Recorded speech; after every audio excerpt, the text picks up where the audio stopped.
Halo, Assalamualaikum warahmatullahi wabarakatuh. Kita akan lapor realisasi investasi atas dividen sehingga atas dividen yang kita terima tidak terutang pajak 10%. Dan ini adalah kita akan melaporkan realisasi investasi atas dividen yang kita terima tahun 2022 sekaligus laporan investasi tahun kedua atas dividen yang kita terima 2021. Baik, simak baik-baik ya. Jadi kita akan ada 2 pelaporan sekaligus, yaitu pelaporan tahun pertama untuk dividen yang kita terima tahun 2022 dan pelaporan tahun kedua untuk dividen yang kita terima di tahun 2021. Seperti apa? Yuk kita simak di sini.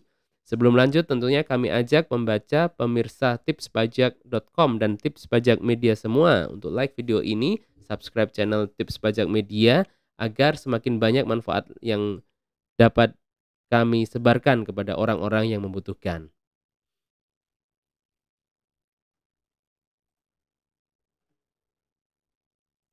Seperti apa pelaporannya? Mari kita simak.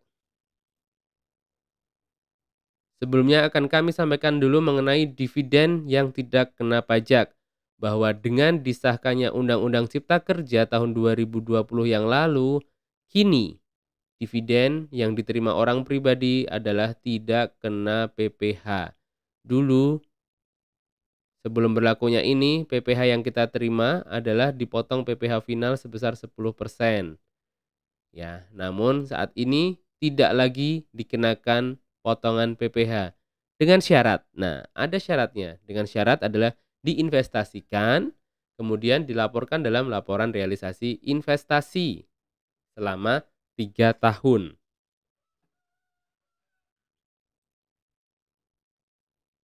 Nah, dividen yang tidak lagi dipotong PPh, syarat-syaratnya apa aja?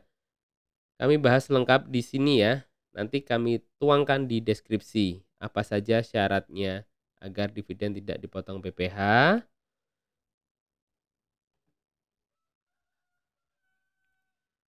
Dan ini adalah cara lapor realisasi investasi dividen secara tertulis. Untuk Anda yang lebih suka membaca, silahkan kunjungi link deskripsi di bawah ini.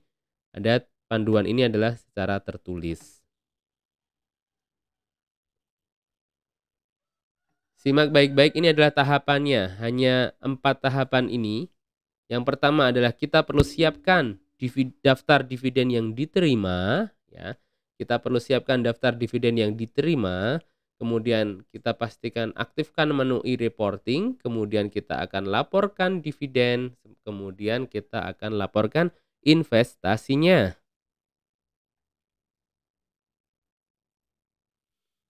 Pertama kita siapkan daftar dividen. Contoh di sini adalah saya menggunakan dari Mandiri Sekuritas. Ya, ini tentunya silakan sesuaikan dengan sekuritas Anda. Ya, tentukan silakan tuliskan dengan sekuritas Anda menggunakan apa dan silakan unduh. Di situ pasti telah disediakan laporan dividen yang diterima. Silakan langsung unduh. Nah, di sini contohnya adalah dari Mandiri Sekuritas. Ini ada beberapa. Tampilannya adalah seperti ini. Yang satu ini contoh, paling atas adalah Adaro. Di Adaro ini dia ada deskripsinya ya. Dia ada membagikan dividen Rp160 per lembar saham. Nah, ada beberapa dan grand totalnya adalah di 993.847 contohnya. Berikutnya,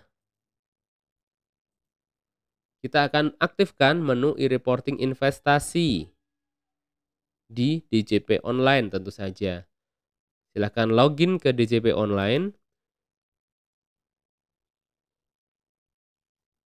dan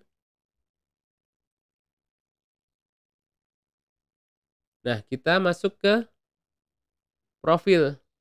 Kita klik masuk menu profil dan tampilannya seperti ini. Masuk menu profil dan silahkan ini diklik aktivasi fitur ini ya. Tap profil setelah masuk DJP Online, tab profil, aktivasi fitur. Dan link URL-nya adalah ini. akunpajak.go.id/profil/hak akses. Dan pastikan kita telah mencentang yang ini, e-reporting investasi. Pastikan kita telah mencentang e-reporting investasi. Berikutnya, klik ubah layanan. Klik ubah fitur layanan ini. Dan kita akan dibawa logout, kemudian silakan login lagi. Setelah login, pilih tab layanan ini, ya, tab layanan, kemudian pilih e-reporting investasi. Dan URL-nya adalah ini, account.pajak.go.id/layanan, ya. Pilih layanan, kemudian e-reporting investasi. Berikutnya kita akan dibawa ke tampilan seperti ini, e-reporting investasi. Kita sudah masuk ke menu e-reporting investasi. URL-nya adalah ini, e-reporting investasi.pajak.go.id/home. Ini adalah histori daftar pelaporan yang kita lakukan. Dan berikutnya kita pilih lapor. Klik di sini. Lapor. Nah, ini yang penting setelah kita pilih lapor ini, maka tampilannya adalah seperti ini, ada pelaporan ke.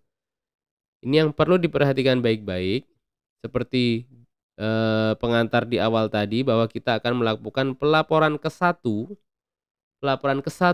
atas dividen yang diterima di tahun 2022, sekaligus pelaporan kedua atas dividen yang dilaporkan di 2021. Ya, simak baik-baik, ini adalah pelaporan ke-1 atas dividen yang kita terima di 2022 dan pelaporan kedua atas dividen yang diterima di 2021. Begitu seterusnya, ini pelaporan adalah paling singkat 3 tahun, jadi nanti setelah 3 tahun baru boleh diabaikan.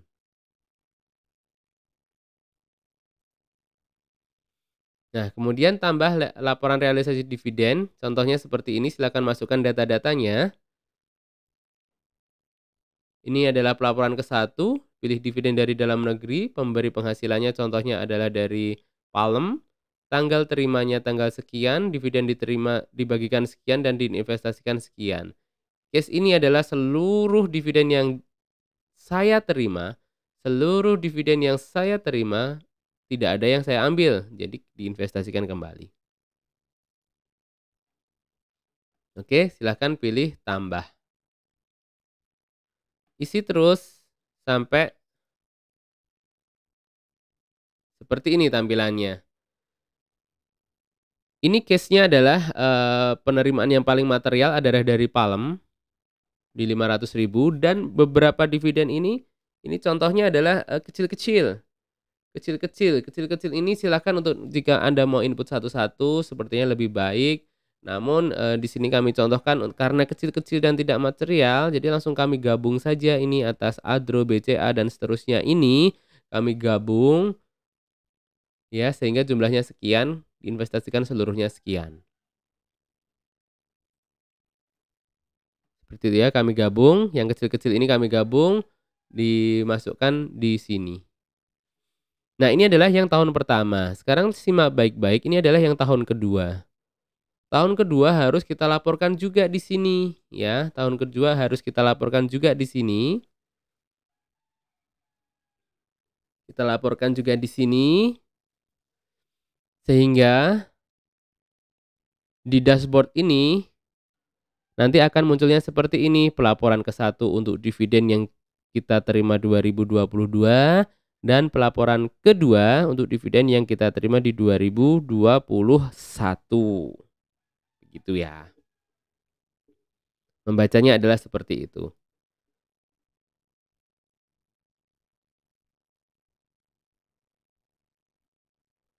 Oh, mohon maaf, ini ada kesalahan ini ya. Ini ada kesalahan tanggal diterimanya ya. Tanggal diterimanya harusnya di 2022. Oke. Nanti silakan disesuaikan.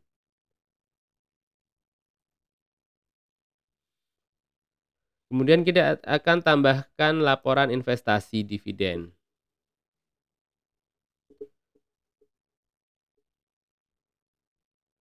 Laporan investasi dividen sama seperti ini case-nya, ada pelaporan ke-1 dan pelaporan kedua. Bentuk investasi apa yang diperbolehkan adalah yang seperti ini, nanti silakan dipilih di sini dan daftarnya juga sudah kami sediakan di deskripsi di bawah. Contohnya adalah jika Anda memasukkannya di tabungan seperti ini, kemudian jika ada di saham, maka silakan ketik aja di sini saham, nanti bentuk investasi lainnya yang sah, saham. Nah, ini di sini kami contohkan adalah seperti ini, pelaporan ke-1 tahun 2022 ada investasi sekian. Kemudian pelaporan kedua yang tahun 2021 ada investasi sekian. Sudah selesai, silakan setelah itu tampilan dashboard adalah seperti ini, yang diterima seperti ini, dan klik submit di bagian kanan bawah, klik submit. Konfirmasi, apakah Anda ingin melakukan pelaporan? Kita pilih ya. Sehingga berikutnya tanda terima akan muncul seperti ini. Silakan pilih OK. Dan kita akan dibawa kembali ke dashboard. Dashboardnya seperti ini. Nah, nanti kita bisa unduh bukti penerimaan elektronik di sini ini. Kita bisa unduh BPS, bukti penerimaan suratnya, dan hasil unduhannya seperti ini. Ini contoh adalah untuk KPP terdaftar di KPP Pratama Magelang ya. Seperti ini bukti penerimaan suratnya dan Anda telah melaporkan laporan realisasi investasi. Seperti itu. Jika Anda yang masih ingin ditanyakan, didiskusikan, tuliskan di kolom komentar bawah ini. Dan kami menyediakan konsultasi gratis melalui berbagai kanal media sosial kami. Silakan dipilih mana yang paling cocok untuk Anda dan paling fast respon. Kami prioritaskan di YouTube ini. Silakan tuliskan di kolom komentar di bawah. Kemudian ada Telegram dan website tentu saja di tipspajak.com. Sekian, semoga bermanfaat. Itulah tadi